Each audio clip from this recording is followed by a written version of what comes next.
Hey guys, welcome to KGF Kranthi golden facts chapter number 13. ఈ వీడియోలో మీకు తెలియని కొన్ని ఆసక్తికర విషయాల గురించి తెలుసుకుందాం. వీడియోలో ఒక్కసారైనా మీరు అన్బిలీవబుల్ అంటారు. ఇంకా అస్సలు లేట్ చేయకుండా వీడియోలోకి వెళ్ళిపోదాం.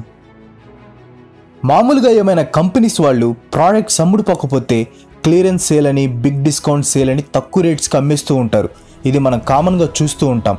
కానీ ఫ్రాన్స్కి చెందిన లూయి విట్టాన్ కంపెనీ మాత్రం ఏమైనా ప్రోడక్ట్స్ అమ్ముడుపోకపోతే వాటిని నిర్దాక్షిణంగా కాల్చేస్తారు.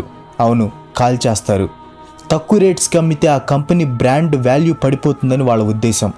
అంత కఠినంగా ఉంటారు కాబట్టి లూయి విట్టాన్ బ్రాండ్కి ఒక రేంజ్ ఉంటుంది.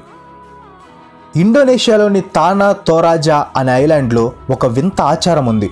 ఇంకా పళ్ళు కూడా రాని పసిపిల్లలు ఎవరైనా చనిపోతే వాళ్ళ డెడ్ బాడీస్ని ఒక గుడ్డలో చుట్టి ఒక పెద్ద చెట్టుకి హోల్ చేసి ఆ హోల్లో డెడ్ బాడీస్ని పెట్టేసి చెట్టుని ఆకులతో క్లోజ్ చేస్తారు. కాలక్రమేణా ఆ చెట్టుకు ఉన్న హోల్ కాస్త పూడుకుపోతుంది. అలా పిల్లల శరీరం కూడా చెట్టులో కలిసిపోతుందని, వాళ్ళు ఆత్మల ఇంకా తిరగరని వాళ్ళ ఉద్దేశం.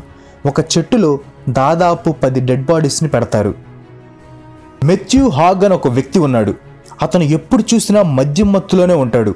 24 గంటలు మందు తాగితే ఏమీ కాదా అని మీకు డౌట్ రావచ్చు. కానీ అతను మందు తాగడు. అతని శరీరమే మందుని తయారు చేస్తుంది. వింతగా ఉంది కదా. అతనికి ఆటో బ్రీవరీ సిండ్రోమ్ అనే వ్యాధి ఉంది. అతను షుగర్ కానీ కార్బోహైడ్రేట్ కానీ తీసుకున్నప్పుడు తన శరీరం వాటిని ఇథనాల్గా మారుస్తుంది, అంటే ఆల్కహాల్. చిన్న పేగు ద్వారా ఈ ప్యూర్ ఆల్కహాల్ రక్తంలోకి కలుస్తుంది. దీనివల్ల అతను ఎప్పుడు చూసినా మద్యం మత్తులోనే ఉంటాడు. ఇదేం జబ్బురా బాబు, ఇదేదో మన మందు బాబులకు వస్తే బాగుంటుంది. టిక్టాక్ అంటే నాకు చాలా అభిమానం. ఎందుకో తెలుసా? టిక్టాక్ వల్లే చాలామంది మగవారు వాళ్ళు ట్రాన్స్జెండర్స్ అనే విషయాన్ని గుర్తించగలుగుతున్నారు. ఒకవేళ టిక్టాక్ లేకపోతే వాళ్ళు ట్రాన్స్జెండర్స్ అనే విషయాన్ని ఎప్పటికీ గుర్తించేవారు కాదేమో. సరే, అసలు విషయానికి వస్తే చాలామంది చిన్నారులు టిక్టాక్ పిచ్చిలో పడి చదువులు పాడు చేసుకుంటున్నారు. తాజాగా దీంట్లో ఫ్యామిలీ సేఫ్టీ మోడ్ ఫీచర్ వచ్చింది. ప్రస్తుతం ఇది ఇంగ్లాండ్లో అందుబాటులో ఉంది. ఈ ఫీచర్ సాయంతో పిల్లలు ఎంతసేపు టిక్టాక్ వాడొచ్చు అనే విషయాన్ని పేరెంట్స్ సెట్ చేయొచ్చు. పేరెంట్స్ కూడా ఒక టిక్టాక్ అకౌంట్ క్రియేట్ చేసుకుని తమ పిల్లల టిక్టాక్తో లింక్ చేస్తే వాళ్ళు సెట్ చేసిన టైం దాటాక యాప్ పనిచేయదు. త్వరలో ఈ ఫీచర్ ఇండియాలోకి కూడా రానుంది. త్వరగా తీసుకురండి అయ్యా.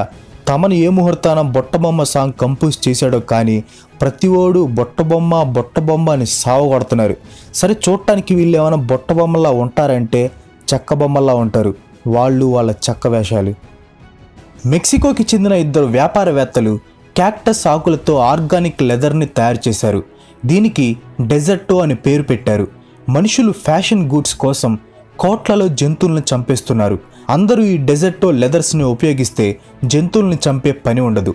ఈ లెదర్స్లో వాళ్ళు ఎలాంటి విషపూరితమైన కెమికల్స్ని ఉపయోగించలేదు. ఇది ప్యూర్ ఆర్గానిక్. పబ్జీలో మనం గెలవగానే విన్నర్ చికెన్ డిన్నర్ అనొస్తుంది. అది ఎలా వచ్చింది? విన్నర్ చికెన్ డిన్నర్ అనే స్లోగన్ గ్యాంబ్లింగ్ గేమ్ నుండి పుట్టింది.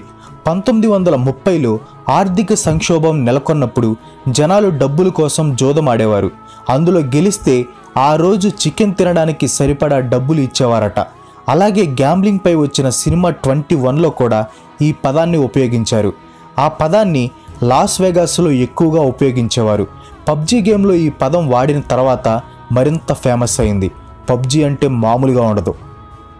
ఇండియాలో ప్రతిరోజు 12,617 ట్రైన్స్ నడుస్తాయి. దాదాపు 2,30,00,000 మంది ప్రతిరోజు ట్రైన్లో ప్రయాణం చేస్తూ ఉంటారు. ఇది ఆస్ట్రేలియా జనాభా సంఖ్య కంటే ఎక్కువ. మెట్టుపాల్యం ఊటీ నీలగిరి ప్యాసింజర్ ట్రైన్ ఇండియాలోనే అతి నిదానమైన ట్రైన్. ఇది గంటకి కేవలం 10 కిలోమీటర్ల వేగంతో నడుస్తుంది. మౌర్య ఎంపైర్ ఉన్న కాలంలో ఇండియా ప్రపంచంలోనే అత్యంత ధనిక దేశం. ఆ టైంలో ఇండియా అంతా మౌర్య ఎంపైర్ కిందే ఉండేది. తర్వాత మొఘల్ ఎంపైర్ వచ్చింది. అక్బర్, టిప్పు సుల్తాన్, బాబర్. 16వ శతాబ్దంలో అక్బర్ ఉన్న టైంలో India total revenue 17.5 million pounds. ఆ టైంలో great Britain revenue 16 million pounds మాత్రమే. అప్పుడు ఇండియా జీడిపి గ్రోత్ రేట్ 25%. 25% అంటే మామూలు విషయం కాదు. మరి అంత పవర్ఫుల్గా ఉన్న ఇండియాని బ్రిటిష్ వాళ్ళు ఎలా ఆక్రమించారంటే మొఘల్ ఎంపైర్ ఉన్న టైంలో ఇండియాని చాలామంది రాజులు పరిపాలిస్తున్నారు. సో బ్రిటిష్ వాళ్ళని డివైడ్ చేసి ఆక్రమించటం చాలా ఈజీ అయింది. సో బ్రిటిష్ వాళ్ళు రాకముందు భారతదేశం richest country in the world. వాళ్ళు వచ్చాక ఇండియాని అంతా దోచుకొని ఇండియా ఆర్థిక వ్యవస్థని నాశనం చేశారు. బ్రిటిష్ వాళ్ళు రావటం వల్ల కొన్ని మంచి పనులు జరిగాయి, కానీ ఇండియాని నాశనం చేసే పనులే ఎక్కువ జరిగాయి. బ్రిటిష్ వాళ్ళు రాకుండా ఉంటే ఇండియా ఇంకా రిచెస్ట్ కంట్రీగా ఉండేదేమో. హార్స్ షూ క్రాబ్ అని ఒక క్రాబ్ ఉంది. ఇది 450 మిలియన్ సంవత్సరాల నుండి భూమి మీద ఉంది. వాటి రక్తం బ్లూ కలర్లో ఉంటుంది, ఎందుకంటే వాటికి హిమోసైనిన్ ఉంటుంది. అంటే వాటి బ్లడ్లో హిమోగ్లోబిన్ బదులు కాపర్ ఉంటుంది. వీటి రక్తం చాలా ఖరీదు. 4 లీటర్లు కొనాలంటే 44 లక్షలు ఖర్చు పెట్టాలి. Too costly. జునాగర్ నవాబ్కి దాదాపు 800 కుక్కలు ఉన్నాయి. ఒక్కో కుక్కకి ఒక్కో పనుడిని పెట్టాడు. తనకి బాగా ఇష్టమైన 2 కుక్కలు సెక్స్లో పాల్గొన్నాయని దాదాపు 30 లక్షలు ఖర్చు పెట్టి వాటికి వివాహం చేశాడు. అంతేకాదు, ఆ రోజు రాష్ట్రమంతా పబ్లిక్ హాలిడే ప్రకటించాడు. నవాబు గారు కుక్కల ప్రేమికుడు. That's all for today. ఈ వీడియో కనుక మీకు నచ్చితే లైక్ చేయండి, షేర్ చేయండి. నెక్స్ట్ వీడియో మిస్ కాకూడదు అనుకుంటే నా ఛానల్కి తప్పకుండా సబ్స్క్రైబ్ అవ్వండి. ఇంకో మంచి ఎపిసోడ్తో మీ ముందుకు వచ్చేస్తాను. అంతవరకు సెలవు. Bye bye.